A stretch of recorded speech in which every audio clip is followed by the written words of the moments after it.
যদি তোমাদের মা আছে তাহলে তোমাদের নিজের শরীরের থেকেও নিজের মায়ের শরীরের বেশি যত্ন নিও। তো গুড মর্নিং সবাইকে, কেমন আছো তোমরা সবাই? আশা করছি সবাই ভালোই আছো। আজকেও প্রতিদিনের মতো ঘুম থেকে উঠতে প্রায় আমি 7টার দিকে আজকে ঘুম থেকে উঠছি।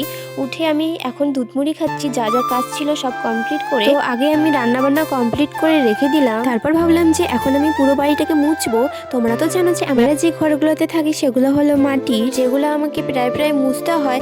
কিন্তু আমাদের বাড়িতে তো 4টা ঘর, তাই একটু প্রত্যেকদিন মুছতে অসুবিধা হয়, তাই প্রত্যেকদিন তো মুছতে পারি না, কয়দিন পর পর। তোমাদের যাদের মা আছে তোমাদের নিজের শরীরের থেকেও মায়ের শরীরের বেশি যত্ন নিও। যদি মা না থাকে, বিশেষ করে মেয়েদের জন্য, তাহলে পুরো পৃথিবীতেও কেউ থাকে না। কি তোমাকে তোমার মা কাজ করতে বলছে আর তুমি সেই কাজটাকে না করছো, আর তোমার মা দিনরাত তোমার জন্য কেটেই মরছে। আর তোমরা তো অনেকেই জানো যে মারা নিজেদের শরীরের খেয়াল একটু রাখে। আর তোমাদের কাছে আমার একটাই অনুরোধ, পারলে তোমরা তোমাদের মায়ের যত্ন নিও, কারণ মা ছাড়া তোমার কেউ খোঁজ নিবে না যে তুমি খেয়েছো কি না, তোমার শরীর ঠিক আছে কিনা। আর যদি মাকে হারিয়ে ফেলো তাহলে বুঝবে যে পৃথিবীতে তুমি কতটা। আজ থেকে 3 বছর হয়ে গেছে যে আমি আমার মাকে হারিয়েছি, তাই আমি জানি পৃথিবীতে না থাকলে মেয়েদের জীবনটা কিরকম। জানো তো, যখন আমি কলেজ আর টিউশন থেকে বাড়ি ফিরি, আমার বাকি ফ্রেন্ডগুলা যেগুলো বাড়ি গিয়ে খাবার খায়, মা ওদের জন্য রান্না করে রেখে দেয় যে কখন মেয়ে বাড়ি থেকে ফিরবে আর খাবার খাবে।